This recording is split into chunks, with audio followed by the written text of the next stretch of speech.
Hello and welcome back, people, to the Pixel Forge podcast. I'm one of your hosts, Sean, and I'm here with my other co-host, Josh. What's up?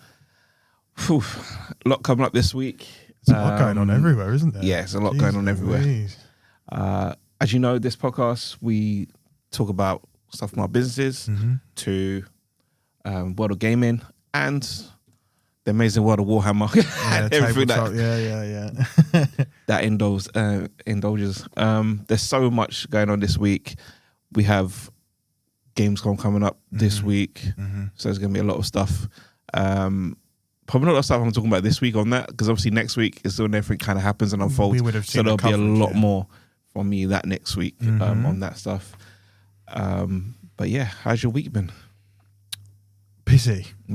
Yeah, it's been a busy week getting prepped for the event because it's literally non-stop. Yeah, you just keep we're going. halfway there now for August 15th. Yeah, God, it's the 15th. Yeah, we're halfway there. There's that, and it's getting more exciting. As I said to you earlier, I guess we can go into business updates. Yeah, might as well. Yeah. Have you got anything before I? Nothing at the moment. No. Sean's cooked as you. No. Yeah. So prepping for the event, pretty much there. I think having those 2 weeks in July to start really helped. Otherwise, I think I'd still be working on it going into the week of the event. Yeah. So I guess stock progress. Most of the minis are packed now. I've had a slight change. One of the ranges I was going to supply at the event, I'm not necessarily going to print on full volume, just because I think I need to figure out how I get those minis printed and prepared so that they are quality for when you pick them up, and to justify for the artist, but also obviously me selling the product as well. And I think I've got a couple of things to learn to figure that out. I'll probably have some of it, which is the D&D stuff. I should probably clarify. I'll probably have a little bit there anyway, because I've also got that company on the banner I got today, actually. So I will have some stuff there. But yeah, most of the minis are packed. I'm doing a special quotation defect mini. So that's either where I've been a bit too forceful when I'm preparing them. They've either failed during the print, and I'm going to have them for in a mystery bag for £1. So my models will be between £5, £6, £7, the models themselves. But these will be they're either broken, bits missing. They're just not. And some of them, you might look at them and for example, one of them's literally got the front of 1 foot missing.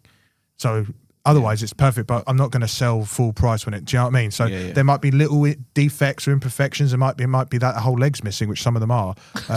Yeah. And that was my fault because I hadn't tightened the print plate they print on. I hadn't tightened it. So when it's printing, it's just moving and just miss out the whole complete leg. Yeah. So when the printer goes down into the vat, it's meant to push in and print, but where this is loose, it's pushing and not doing. It's not in place, so it might go up and then move a little bit, come back, and it will be out. Because there was some that I had the free ones I lost a whole batch because where her waist was, the front of her body had moved forward, so she looked like she had a wide arse, basically. It looked like she had back problems and a wide arse, put it that way. So I obviously couldn't use them. I scrapped them. Is that a Nicki Minaj edition? Yeah, literally, yeah. So yeah, and stuff like that. So yeah, I'm gonna have some not so perfect minis there, but they're gonna be £1, so they'll be a quick. For me, that's I don't waste the material. It's a quick sell through for me, and also it gives people opportunity to if they don't want to necessarily commit to a £7 mini. Yeah, just muck around a little. Yeah. You can do what you want. I hear that. Then also the diorama, which you briefly saw. Jamelia was raving about it as well in our stream the other day. That's getting there. I've put 2 base coats down. I've got the texture layer on there as well. I added another body to it and stuff as well, and I've got all the greebles and scenery and bits and stuff on there. So I think between now and then, as long as I do something on it a day, it will be fine for when it goes. And again, I'm not intending it to be Games Workshop artists level. I want it to be a little rough and ready as well, just so people can see if you want to get creative with doing tabletop, you don't have to have any real experience. Do you know what I mean? This is the first board that I've actually made properly. And even that I haven't done normal things, I haven't glued stuff down, I've pinned it down and stuff, which you wouldn't really do. Anyway, it's going well. It looks great. As soon as I got the paint on it, even when I sent it to Sabrina, she was like, "Oh, I didn't even recognize it was the same thing." Do you know what I mean? So sometimes it's even when I was printing it, when you see it printed and laid out, you're like, okay, fine. But once you actually get the stuff on there, you can see what the objective is. So that's pretty cool. And then I've applied for another event, which is giving me a short turnaround time of about 2 weeks after this one. It's at the Truman Brewery in London, obviously. And it's like ASD used to be there. Yes, yeah. And Good this times. is man. And Yes, this is like a design and craft weekend. So the idea would be is I'll just take my stuff there and obviously shout about artists, and I'll probably have some of the bows and stuff there, or see if Jamelia can go as well, just for us to push all of that stuff. So hopefully they haven't got back to me yet, and it's effectively a month until that's happening, because it's like this time next month. Okay, But anyway, if they don't, it's fine. And as we know, like I'm having to weigh up financing options now and work and stuff like that. So yeah, if I don't get it, do you know what I mean? But yeah, that's all the business. So that's quite a lot of business actually. No, that's cool. But yeah, that's all I've got. There's always updates, but that's the main sort of things I want to call out. Yeah, that's cool. Mm-hmm. So, do you want to go into Warhammer straight away? Let's do some Warhammer stuff. I Let's see do three some figures in Warhammer. front of me. I'm quite intrigued this week. So I think if you, I don't know why you'd be listening to this before the last load of episodes, but go check the other ones. If you're on Spotify or YouTube now, go check those episodes. So I mentioned in the last episode about the leaked kill teams, which has had more developments, and we'll get into when I talk. Well, I'm going to touch on it today, but I will fully discuss it next week, just because there's a lot's happened in the subsequent time when I saw the initial like photos that I talked about, this whole thing. But anyway, we'll get to that in a minute. So one of them is linked to that in terms of like just the characters and the lore. Not it's not the model from that box. Don't worry, don't get too excited. Yeah, no. Sneak peek. Yeah, and then two of them are just old school fantasy stuff. But you can probably tell that there's a difference between. Well, no. Let's have a look. Have a look. I'm gonna go for that small one in the middle. Ah, cool. Okay, so this one has. Let's go for the small guy. This is a Wood Elf Archer, but this is the classic mini. So this is when they used to have. For those of you that know, they used to have like the coloured boxes. They'd be like a green pastel. You know the old school stuff I've shown you. You know, like I'm sure I've shown you like the old Warhammer box style stuff. I have to show you again if not. I might have. Basically, they came from that range. It's like 2nd or 3rd edition. Okay. Someone will correct me if I'm wrong. And basically, they protect the woods that the wood elves come from. Because you have high elves and wood elves and dark elves in Warhammer Fantasy. They would protect the forest, Ethereal Loren, which is one of the locations. And they're basically like, in Lord of the Rings, when they go to see, what's her face, the witch, Galadriel. Yes. When they go to see Galadriel and all the wood elves come out of the wood to stop it. Yeah. That's what they do. They are in the woods. They're stealthy. They're super masterful in the art of like archery. They're unmatched in terms of their skill and precision. They're guided by like their connection to the forest and just elven magic in general. Again, much like the ones in Lord of the Rings. And their role that they're given is to just protect the forest. Just protect the forest. Yeah. Obviously, by that they're protecting the elves, but their duty is to protect. They're the initial defense against anyone that would attack the forest, especially like the forces of chaos. Now this color scheme, it looks like a German type soldier. Like, no, seriously. So with these, I don't see this on video. No, yeah. I bought these secondhand a millennia ago. Someone painted this. Yeah. I was about to say, because the paint job looks not great. No. But I know you don't paint like this. I'll take that. Thank you. And this is just an early build. This is someone's like practice. As much as it doesn't. It's someone's like if they painted it in that generation, someone's first attempt to painting minis.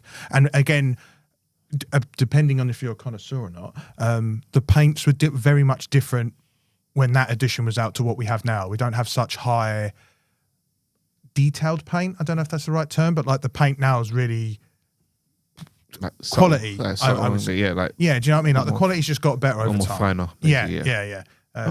Yeah, that's the Wood Elf Archer. As I said, he's a classic model. I thought I'd bring a couple. And they only just carry the bow and arrows. They don't carry anything else. No, they should have like an elven dagger. I'm pretty sure. And a dagger as well. Yeah, but it's obviously not visible there. It's not like it's not like models now where like everything that they would carry is quite visible. Visible, yeah. Yeah, but I think again, when they were making these minis and they were coming out, they probably didn't have the machinery and equipment that could add that much detail. Because typically you'd probably have him, and then in the set you might have like. Like I've shown you on sprues, like you have extra bits. They might come with extra bits you could glue on, but I think even with these, they were just that. Just as is, just as seen. Mm-hmm. Okay. Yeah, they're cool. I'm gonna pick up the guy at the end. This one, not the guy next to me. Yeah. So this one is a Sister of Battle, which is linked to the leaks I was talking about. I know. This is the Sororitas Celestine. She is like, again, Adeptus Sororitas, Sisters of Battle, they're a whole, like Imperial faction. They're very much like, I guess, they're like battle nuns. Like they believe in the idea of God being of the Emperor being a God Emperor. So they believe religiously, they follow him quite devoutly, right? And again, similar to how nuns would, like their hierarchy, I think is quite similar to that, I'd assume.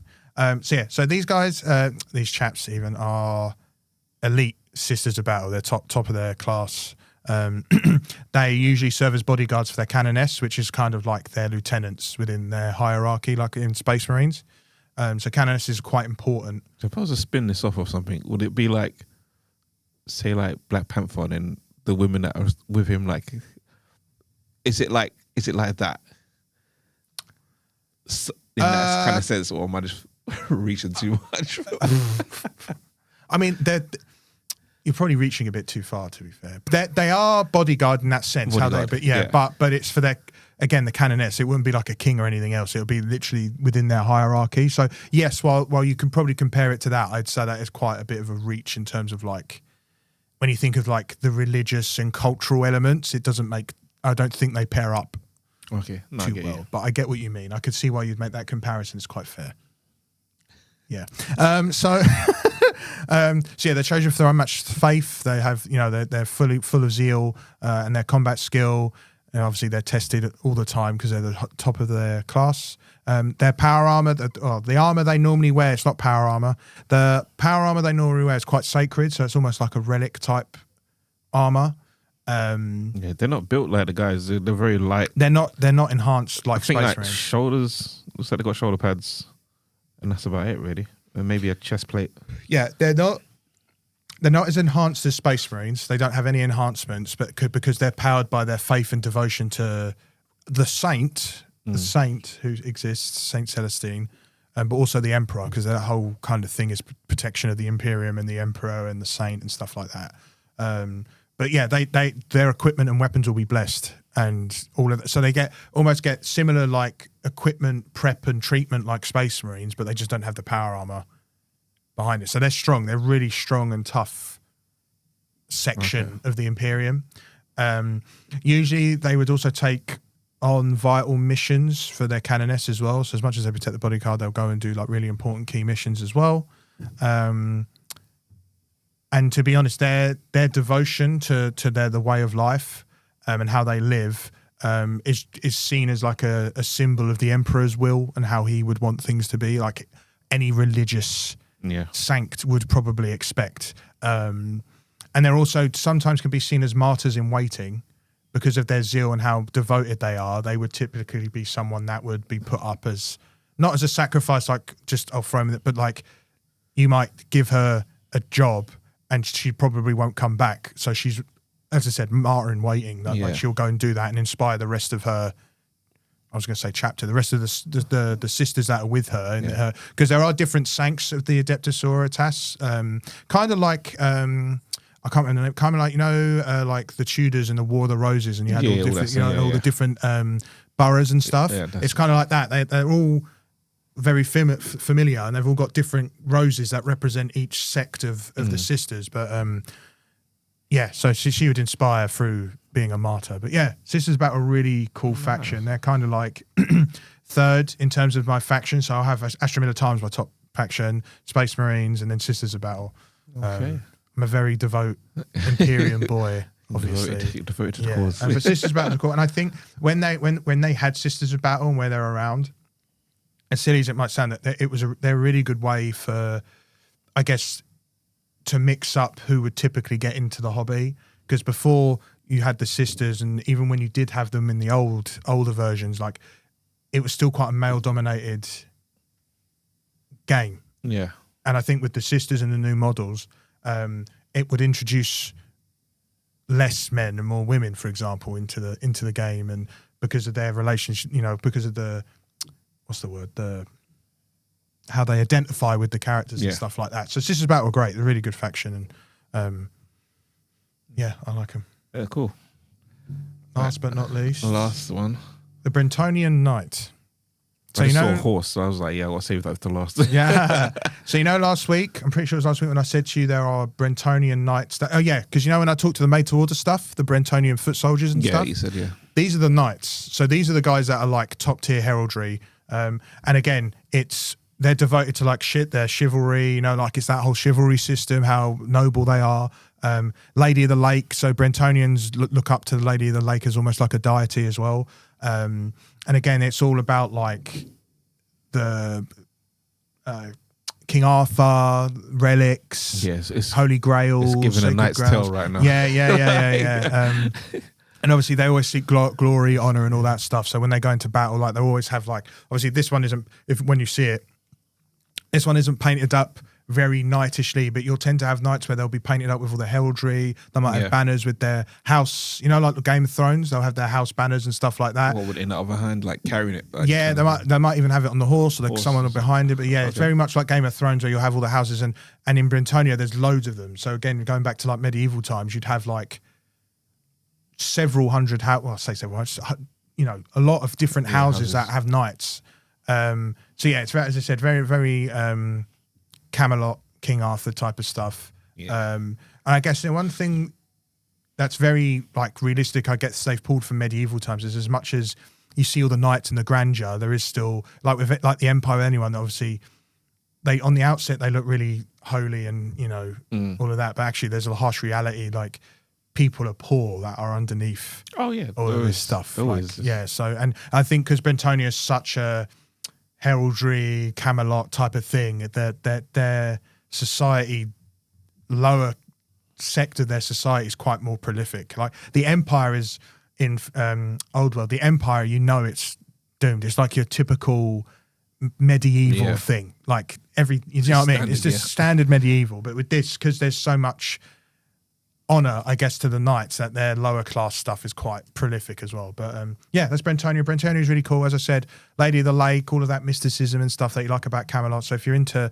that type of stuff, Bretonian's a pretty cool faction to follow, I guess. But that's the three models. Pretty Fantastic cool. 3 models this week. Yeah, as I said, I brought this about mainly because of the leaks. I thought it was just, we brought it up so that's there as well. And as I said, well, I'll get onto Wargaming news now, and I'll probably just cover this now, seeing as we're on it. Yeah, let's get back to more the sisters. Yeah, so I'm going to touch on it now, and I'll go a bit more in depth this week. So everything's come out now. It's been a whole member jam.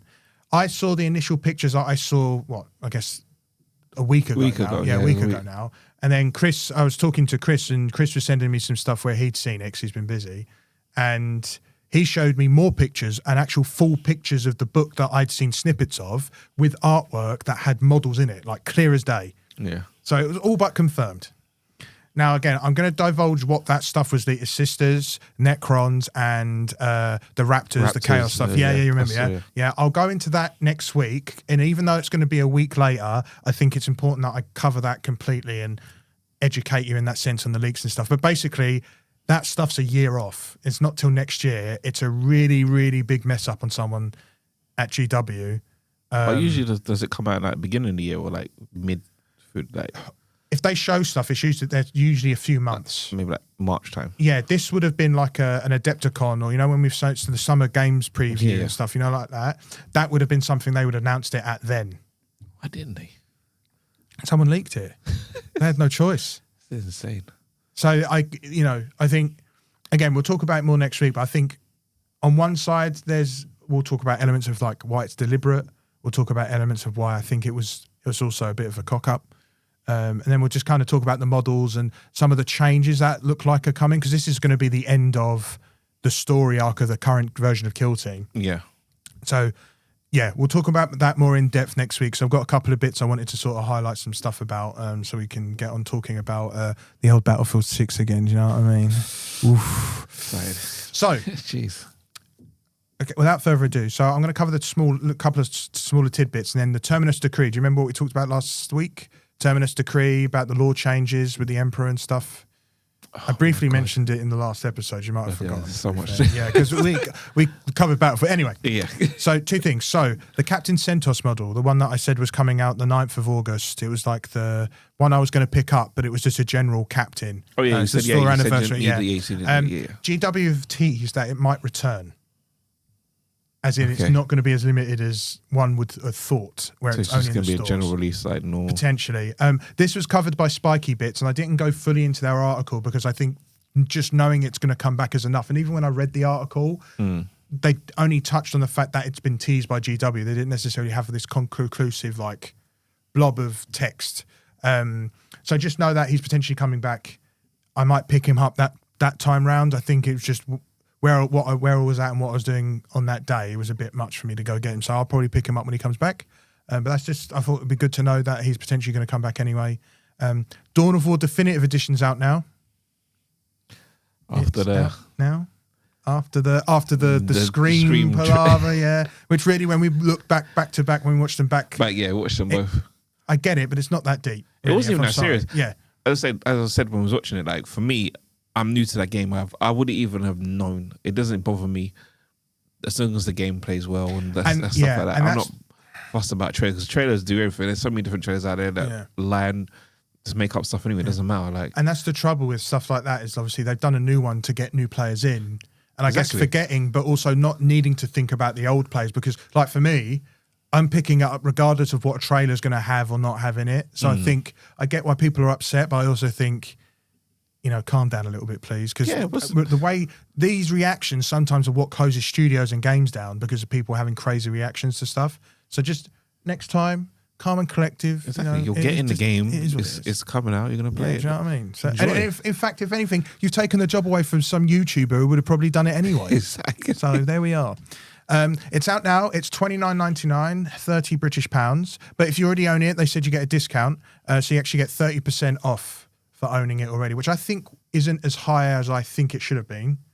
Is that the game I was talking about the other week? A discount for loyal fans. Yeah, the Dawn of War. That's that. Yeah. So 30% off. So it makes it about 20-ish quid. Yeah. Which again is fine. It's not expensive, but I think I'd have expected like maybe 50%. I think £15 would have been a bit more. We're talking about £5, if I'm honest. But I think in retrospect, like from one fact, I bought it originally out when they did almost like a remaster type thing. They did that. All the deals. Anyway, I'm happy. I'll probably pick it up. Won't pick it up right now. But yeah, 30% off if you want to get it, about 20 quid. Otherwise, it's £30 if you don't have the game before. There we are. So, last bit from me. The Terminus Decree. So this was something that was, it's basically a change in the law. I say change in the law, it's something that kind of confirms something. The Terminus Decree was like law that hadn't had a definitive answer of what it meant or what it would do, right? Yeah. So this came from the Grey Knights Codex, which are like the anti-everything chapter. They don't like Xenos. They don't like anything that goes against the Emperor and all of that. They use Psykers. They're like magic knights, kind of, I guess, in a way, yeah. And it's basically the what was shown in that. And again, this what I've got here is touching on it because I think more people have talked about it. I mean, it's Chapter Master Yarrick. I think he even went over on his YouTube. He even went over a little bit more. But basically, it's focused around the resurrection of the Emperor. So at the moment, if you remember the God Emperor, he's sat in the Golden Throne. He's the corpse god, as the Chaos called him. He basically took a fatal wound during the Horus Heresy, which meant he had to sit on the throne. And it's kind of like Harabute Gilliman, the Primarch of the Ultramarines. He took damage, he was healed and came back, right? So it's kind of like that. Sorry, my necklace was... It's kind of like that, but the Emperor's been sat on the throne and everyone's trying to... And he's been being fed Psykers. And I'm talking like hundreds of thousands of them. Jesus. Like they get around. You haven't seen it, in the Hammer and Bolter episode where there's like a section where like a Sister of Silence and I've forgotten their name. The guys that protect the Emperor. I don't know how I've forgotten their name. Basically, the guys that protect the Emperor at this Golden Throne, blah, blah, blah. They're taking Psykers to him and then there's a whole episode and they get attacked and stuff. But yeah, they feed the Emperor Psykers. Now, what... This, and this is spoiler alert if you don't want to know about the Terminus Decree and what it potentially means. probably skip a couple of minutes. But anyway, this is your warning now, and I'll cue in when it's the end so you can check, right? So basically, it implies that the Emperor can't leave the throne, because if the Emperor gets up and leaves the throne, it will potentially collapse the Imperium. Is that because of all the sacrifices? You're very astute today. You're on your side. Yes, what it links to is the Emperor sat in the Golden Throne as almost like an anchor point. Yeah. So him being in the throne is stopping the warp, because when the Terror was attacked, the warp was there, and it was, they were beset by chaos and demons, and it's in the Horus Heresy, and there's another Primarch tried to do the good thing, and it turned out the bad thing. Anyway, the Horus Heresy was horrific, but that's a whole nother kettle of fish. Yeah. If he gets up off the throne, it opens up the warp again to attack Terra. And I don't think they won't survive this time, because last time they had all their Primarchs, the chapters the Space Marines in every chapter was numerous. They weren't capped or anything like that. But this time, I don't think they'd come back. I think that, again, the Imperium as we know it would cease to end, like the end times, like in the old world, when the end times happened in that, the whole world of the old world died. The apocalypse happened, ended. That's why now you have Age of Sigmar, and then you had the re-release of the old world stuff. Okay. So so there was an apocalypse. Vermintide, the game Vermintide, that is effectively during that end times event. Oh, okay. Yeah, so it's crazy. It's just crazy. They literally wiped out an entire universe of their own design. But anyway, so that's basically what potentially could happen if the Emperor gets up, because him being in the throne protects the warp and stops it from opening up again. That's insane. Yeah. So some people up, Thanos snap. Yeah, literally. Yeah, literally. Like when Brian and Stewie do the time travel stuff in Family Guy, they go too far and it's just white. Yeah, they're like that. Some people are happy, some people aren't. I guess they've taken away the mysticism of what the Terminus Decree meant, but at the same time, if GW are writing a particular narrative and they want a particular thing to happen, why not? This will be what it is. But I think it's pretty cool. I think it's a cool thing, and me and Chris always talk about like how it feels like we're building up to like a end times event for 40k, like it was in the old world. So Terminus Decree, interesting stuff. But if that happened, could they then reverse that at any point? Do you think, like, reverse it back? I don't know if they'd reverse it, but they might. If he got up, it happened. Can you not?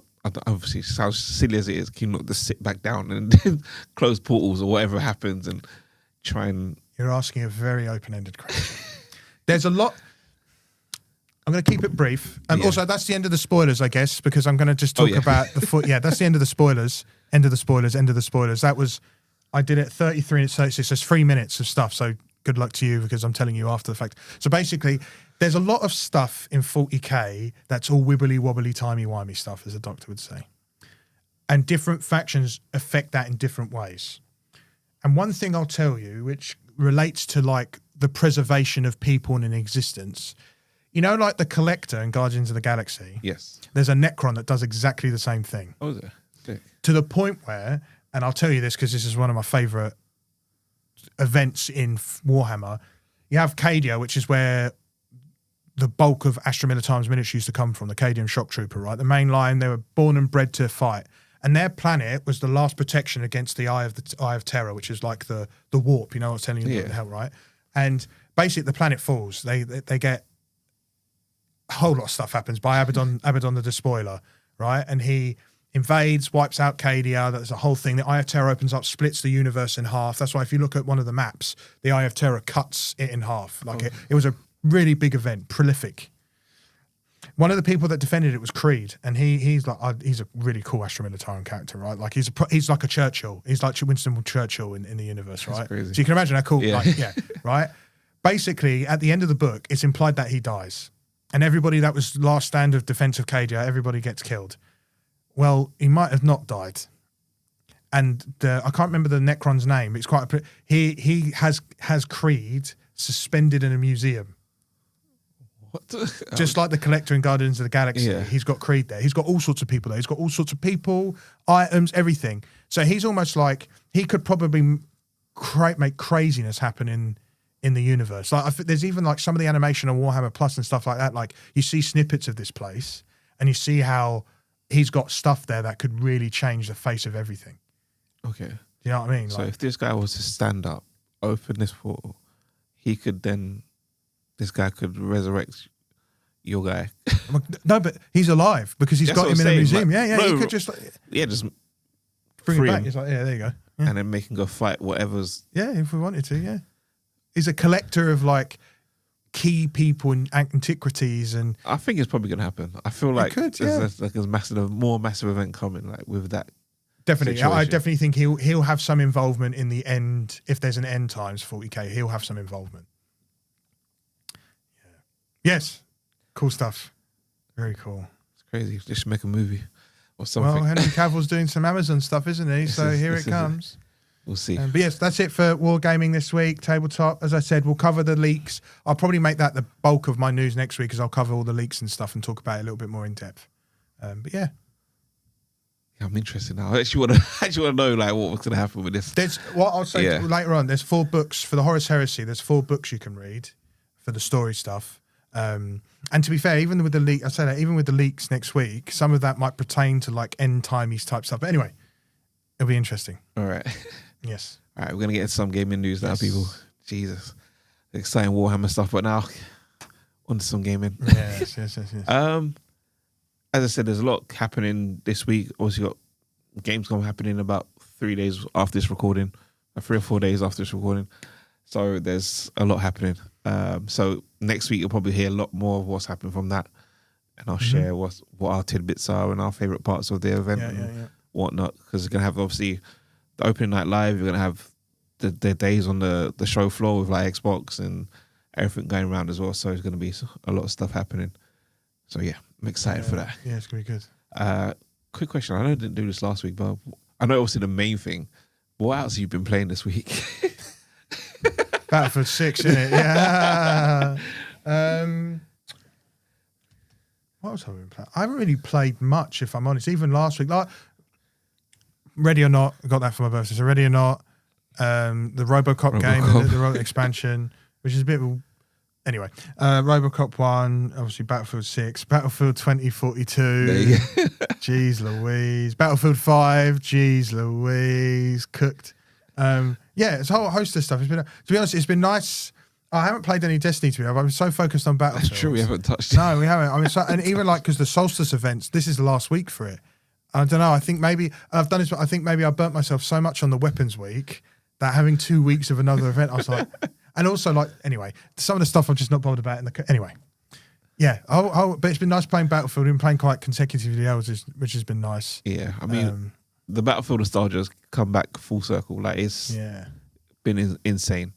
Like obviously last weekend we did play the beta. The beta is live now as we're recording this as well, by the way, for the second weekend. But from that first weekend, we were just in this FOMO. We was like, we need to carry on playing Battlefield. So we the next day we installed number 5 and 2042.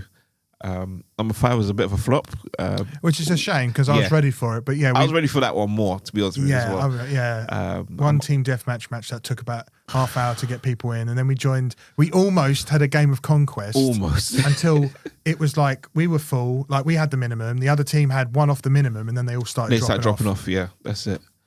But yeah, then we was going around to other events on there, like anything. Nothing. We tried nothing. There was nothing. It was like 4 German Conquest games. That was it. Exactly. So 2042 got booted up, and then instant. There was just how many people just playing like cooked. It was full. Absolutely insane. Full. I don't even know the name of that map, but our favorite map, that Dead Straight map. Oh yeah, it's the one set in Scotland, like the lab. Yeah, that was sick. That was great. That was insane. Every angle was really good. All the different ways you could go in. Was that your first time? That's not your first time playing the game, was it?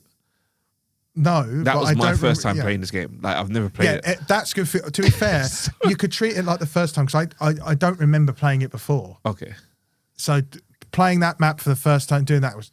Yeah, it was insane. Even before we even loaded in, it was like, it's straight. This was wicked. Do you know what I mean? So I just we just walked around the corner. My team just burst through this wall. I'm like, okay, let's go. Yeah, because you were like, I've just gone with a few people. I had like 20 people with me. We just beset the first objective. Like, there was so many people. Loved it. Yeah, it was sick. It was sick. And as I say, that Battlefield 6 is out. Obviously, the beta now. We'll talk about that in a few minutes. But can't wait to October till it comes out. It's too long. It's too long. People are cracking up when I'm telling them we're going to play 2042 till October. Hey, we've got to keep the nostalgia going. Anyway, sorry. Couple bits of news, nothing too crazy, as I say, going on this week. I think one of the first ones, what you told me about, and I did see on Instagram as well, chaos in Japan. Oh, the Pokemon stuff. Pokemon. Oh yeah. I can't believe I'm actually shocked. When I was reading it, sorry, I've taken over again. When I was reading it, the first thing I did see was that apparently they were blaming foreigners. Yeah. Which I don't, if you look at the footage, and we did discuss, and I'll say this before I say my point, that all of the footage that I saw was everyone was Japanese. Yeah. If I'm totally honest. Now, I did say, and actually I've done this in the reverse, obviously if it's just Japanese outlets that they're getting pictures from, 99% chance they're only getting, the Japanese outlets are only getting Japanese people doing it, right? Like you would expect. To say it's foreigners, I think maybe it's foreigners from in terms of like the mindset, because if you look at the West and, you know, even Europe and the US, the way the card game collecting is now is just like, you see all of the Costco videos. That doesn't stop people in Japan seeing those on TikTok and going, let's do the same thing at McDonald's. But I think the most disappointing thing is kind of knowing Japanese culture. I'm quite shocked. Yeah, no, I would not expect that. And because I'm talking like there was mountains of food waste. Yeah, just for anyone that doesn't understand what happened, basically in Japan, obviously, they had a collab with McDonald's. McDonald's had a collab with Pokemon, was having cards, I guess, in their Happy Meals. One, in their Happy Meals. Pikachu. Yeah. So people are buying up 20, 30 Happy Meals at a time. And instead of like maybe eating one or two of the Happy Meals, maybe, they were just buying them, just dumping them on the streets of Japan. Like literally you go around everywhere, just hanging on bikes or in corners, like down alleyways and whatever. It's just literally trash everywhere. Like even in bags. McDonald's, like, you know, like you've seen the videos here where like the delivery orders, they're stacked up and there's like 50. It was that, but food waste. Yeah. In McDonald's. And there was even, I saw afterwards, there was one guy, one of the pictures, there's this dude and he's got like both sides. Like, you know, I've like, seen that picture. Yeah, but apparently he was complaining because the cards weren't in the so he bought all that food and none of the cards in there, so he's just wasted it all anyway. It's crazy. And I don't know how the homeless community or how the homelessness is in Japan and stuff like that, but there probably is hungry people out on the streets. Just give it to someone. Even food banks. Food banks or something, like a shelter or something. Just walk in, like if you're on your way home or something. Yeah, like the streets were covered. I'm shocked by the food waste because I didn't think that was, maybe, again, I might not know it anywhere near enough, but I thought from what I understood of the culture, that's... Yeah, that never... prolific. I was even telling you about the people on the train having an argument. There was talking, how the certain culture is on the trains and stuff, and it was just insane. I mean, I know obviously when they had started this promotion, they had to stop it a bit early because of what was happening, all this stuff. So they changed the rules now. Have you got the rules? I know I didn't. So some of the rules they changed is you can't get it if you order or use the app. You can't do any like picking up, order and pick up stuff. There's like it's limited obviously now, and the way they're distributing it's changed, and there's a few things that changed. But it's a bit of a cock up on McDonald's. Well, it's not a cock because you wouldn't expect. I guess in that and this is why I think it's so unprecedented. But they've probably done this before. Like how many times as well? That's what I'm saying. So how was it gone wrong this time? Because you've got those TikTok videos now of people raiding Costco. I have no issue. And I've got you've seen it. I've got a useful box full of Yu-Gi-Oh, right? So I collect about. I've never seen such prolific, crazy, like bulk buying cards in my life. And the silliest thing as well of it all. If tomorrow someone who's super in it said that these cards are worth nothing, they're worth nothing. Those cards effectively are worth nothing. It's the same as anything you collect. Like me collecting Warhammer, that stuff's effectively worth nothing because the only reason it's worth anything is because the value people put on it. It's the same thing with the cards. The only reason that stuff's valuable is because what people put on it as value. So if someone went today or tomorrow and said this stuff's worth nothing, people aren't going to besiege Costco anymore, are they? They're not going to leave food everywhere because they're not going to pick the stuff up. This is it. Look, you can even see it when people pick up the cards, what sets are popular and what aren't, and what's still available. The Team Rocket stuff. The Team Rocket stuff, that was still available for ages. But the last set that I saw, was you couldn't really get it almost straight away. Yeah, you couldn't get it straight away. Do you know what I mean? So, Yeah.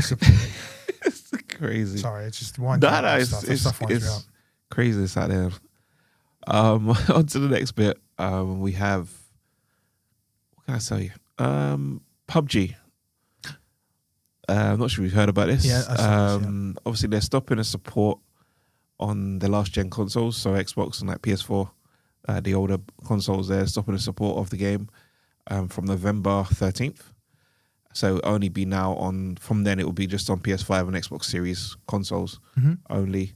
And if you are playing it right now, obviously they're saying if you do have it on the older gen consoles and you don't have one of the new gen stuff, when you do decide to get one, your stuff should carry over, like your account and what you make in-game purchases would carry over to that as well. So you ain't gonna lose anything, which is good, because obviously not everyone can afford sometimes these newer consoles. So when they're ready, at least they get to carry on their game. And they're saying that Series S will support 1080p at 60 frames per second. Cool. Yeah, and the Series X and PS5 Pro will do 1440p at 60 frames per second. What about the normal PS5? I think normal PS5 is...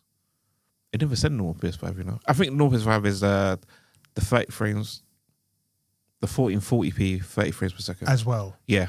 So it makes sense. I think it's just like the settings you can change between. Apparently you can change between the 30 and the 60. Oh yeah, I'm just checking because I can't imagine the normal PS5 would go as low as the S. Yeah, no. I think you can... It will go... Cool, okay. You can change the two settings. Fair enough.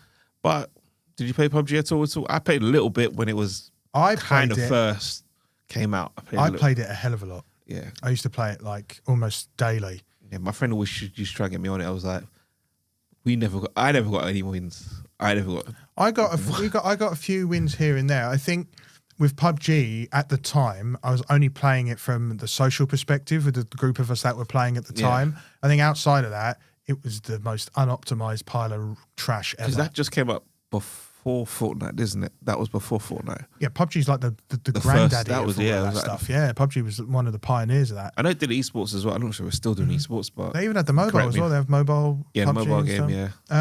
Yeah, I played it quite a lot. I kind of dropped off it. There's better battle royales, and I think it just, as I said, at the time when I played it, unoptimized, didn't look great, could be buggy and stuff. So I'm sure it's fine now, but yeah, I don't think I'd go back. Yeah. Some more gaming news here. Helldivers 2 teased ODST. Crazy. Do you know what? Watch the trailer. I keep watching it just for that end part, like to see the drop.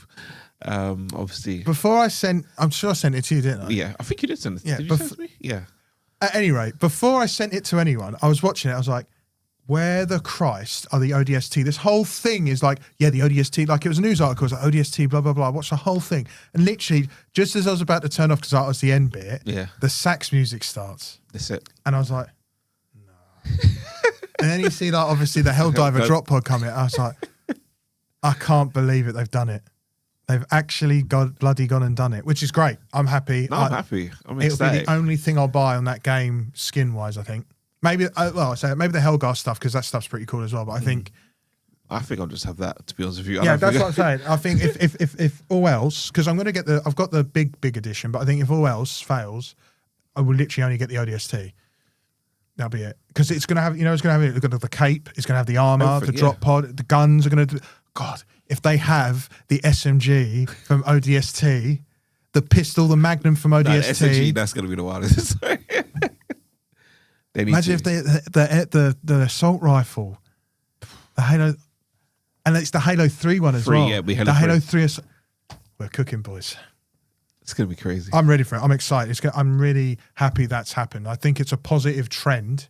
Yes. For these crossover games and stuff like that. Yeah. I mean, obviously, like, with the Forza, they had the Halo stuff on there as well. Yeah, so there's a lot of crossovers happening with Halo and Fortnite. Got Master Chief on Fortnite, for goodness sake. You got the Spartans back in Fortnite for this new season as well, they advertise, yeah. So there's a lot of stuff happening. I mean, obviously, this is next thing. It's not even related to Helldivers, but I know there was rumours going around of Halo going maybe next year to PS5 and stuff, so who knows what's coming. Could they do like the Gears, just drop number 1 or 2 first, and then later on, or I don't know. They'll drop the Chief Collection because they've got it. It's just because remember, this Reloaded is just the Ultimate Edition with current gen performance. They will release, if they do it, it'll be the Chief Collection. They have to, innit? Yeah. And if they don't do the Chief Collection, it'll just be Halo Infinite because it's Infinite. But I think they'll do Chief Collection. I think when you think of 5 and Infinite, they were flops for all intensive purposes. Even 4 was a bit... 4 was good enough, but it was, I know it was still within the mainline series, but when 5 came, like, it was... Anyway, I didn't play 5 that much. I think I played 5 like... I just played the Warzone stuff with the... that was it. So... I think Chief Collection makes more sense. Yeah. I think they'll release a Chief Collection. I think that'll probably be one, if not one of the biggest releases for the PS5 store. But why don't they do it with Gears though? Just drop the whole... Because they don't have them all together. Think they want the best thing available to go on that platform to sell it. The Gears of War 1's the only one that's had an Ultimate Edition upgrade ever. So giving it that the new edition. True, they haven't done. Remember, where the Chief Collection makes sense. Obviously, like 5 and whatever, I guess is fine for Gears, but it's like it's not. The others the others not ready yet. And they won't release 4 and 5 outside of 2 and 3. 2, no. So I think we'll get Gears 1, the Reloaded, and we'll get the Chief Collection for Halo. Yeah, that would makes be my sense. prediction. I think that makes a logical sense. Yeah, that'll cook. That would definitely cook. See these Sony fanboys jump on Halo. I love it. Do you know what I mean? Absolutely love it. Some more little bit of news here. Actually, one more thing. Did you some demo drops this week? Mm-hmm. Hell is Us. Mm-hmm. Did you play the demo at all this week? Not yet, but I've been told to by several. All right, I played it. I played a little bit. Your smile suggests this is going to be an interesting. It's a very good. It's very good. It's very interesting how the game is. Obviously, they dropped the game. The demo back in June, but they took it down because it was having performance issues and this, that, the other. So really? Yeah. So people got to play it.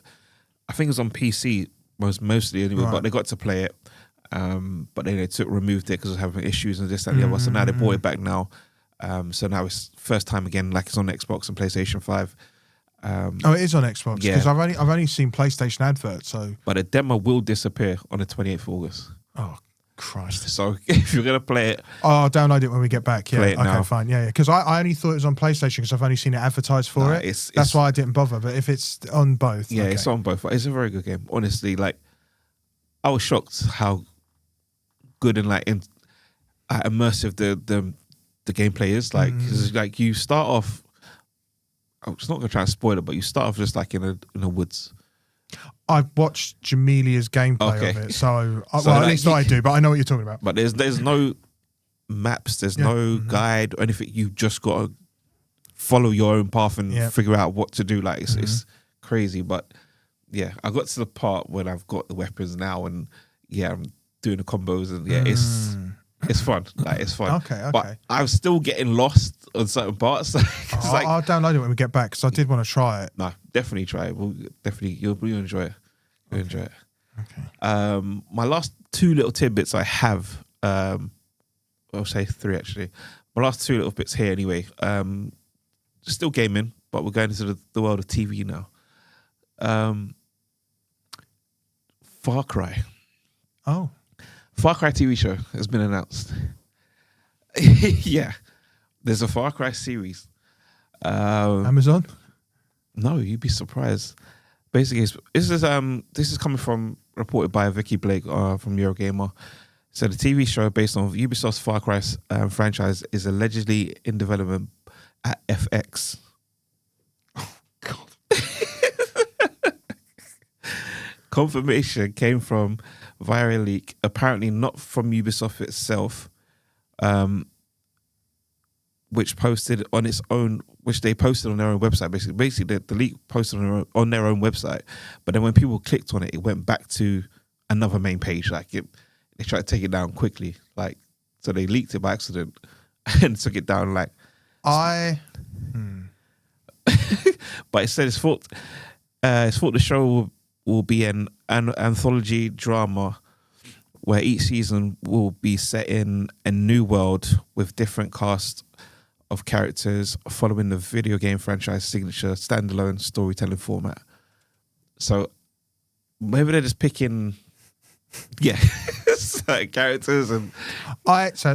Good. I'll wait till you finish. I've got two things. No, go on. Say it. One, I'm not confident in the quality of this production. FX is not known for the quality of its productions. No. It's like BTV at its best. I mean, Alien's been doing good. The Alien stuff that it just did, it's been doing. Well, yeah, I guess so. I guess because Disney paid for it. But FX, I can't say is renowned for its quality as much as Alien seems to be doing well. Yes. So I'm a bit like, okay, fine.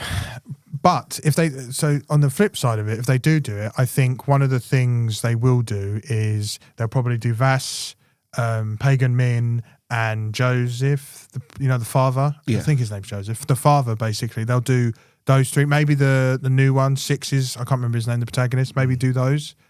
Maybe. If not, they might do original. But we'll wait and see. I say it's on the way probably soon. I don't know when they'll do a tease or announcement properly on it, but it is in the works. So yeah, it should be interesting. Yeah. Okay. And on to the next bit of TV gaming news: Fallout Season 2. They teased the New Vegas. Yes, you saw that. Oh, of course I did. Please. I'm not going to miss that. I thought that's what you were going to say first. I was like, oh, yeah. Yes, season 2 dropping this December, showing off, like I said, the poster showing off the New Vegas in the background, which is going to be very interesting. It's a cool place. It's going to, And going on from that, actually, because obviously we got the opening night Gamescom Live. Sorry, it's happening this week, so they will be showing, I think, a trailer for that on there. Apparently that's confirmed. Cool, okay. A trailer is going to happen on that, and for all my Clear Obscure Expedition 33 people, a nice little music performance is happening. I kind of wanted that at the Summer Games Fest. Remember when I said that they need to have that? Yeah, it's because they heard you. That's what they're doing now. They just waited. Yeah, They're just tuning the violins up, So that's happening on Opening Night Live, and also there's been at least good couple of games confirmed that they're going to show at this Opening Night Live as well. So we got Black Ops 7, Call of Duty Black Ops 7, which they did say. This week they've announced Resident Evil Requiem. We're going to show some more of that. Ghost of Yotei as well, some more of that. Sense, Ninja Gaiden 4, Outer Worlds 2, some more stuff. Silent Hill F just got announced today. World of Warcraft Midnight, Black Myth Wukong, and Lords of the Fallen 2. I said Black Myth Wukong because I think is it coming out this month on Xbox. Oh, so I think that's why they're maybe probably showing some more. I reckon that's why. More little tidbits of it. But yeah, should be fun. Can't wait. We'll probably try and cover it, won't we? Try and see if we can live stream this one. Yeah, because obviously they're saying that the kickoff show is like 30 minutes, and then the main show will run roughly for around 2 hours. So yeah, there's a lot. To be fair, we can probably do the half an hour just to make sure we're all good, and then we'll probably try and stream it. Yeah, we'll definitely. Yeah, hopefully, fingers crossed, we'll get to film it and record it for you guys, and you'll get our reactions live as well, how we feel about certain things, and we'll talk about it there. But then obviously we'll still come and talk about it on the podcast here for you guys and let us let you know more about it, how we felt. But yeah, that's it for me this week. Yeah, I think that's all we've got. Oh, yeah. We'll have more to talk about next episode. Oh, yeah, 100%. After Gamescom, so and the leaks. So 100%, cool. Yeah. All right. Yeah. That's been us, guys. You can always catch us every week on this podcast. So if you are listening on Spotify and on YouTube now, you'll be able to catch us every week. We're also doing our streams on Twitch, Pixel Forge Podcasts on Twitch as well. So every week every Thursday we'll do that. So tune in. Might be other days as well, like maybe a little surprise one pop up, because where we just did the Battlefield the other day, we never know what might pop up. So keep an eye out for that as well. Turn your notifications on for that. And yeah, catch me as well at the Game Party Pro. If you need any parties, let me know. Josh is on Starline Forge. All your miniature needs. There you go. all the miniatures, everything like that you need. 100%. He's got you covered. And that's it, guys. Until Cool. next week. Yeah. See you later. See you later. Peace. Peace.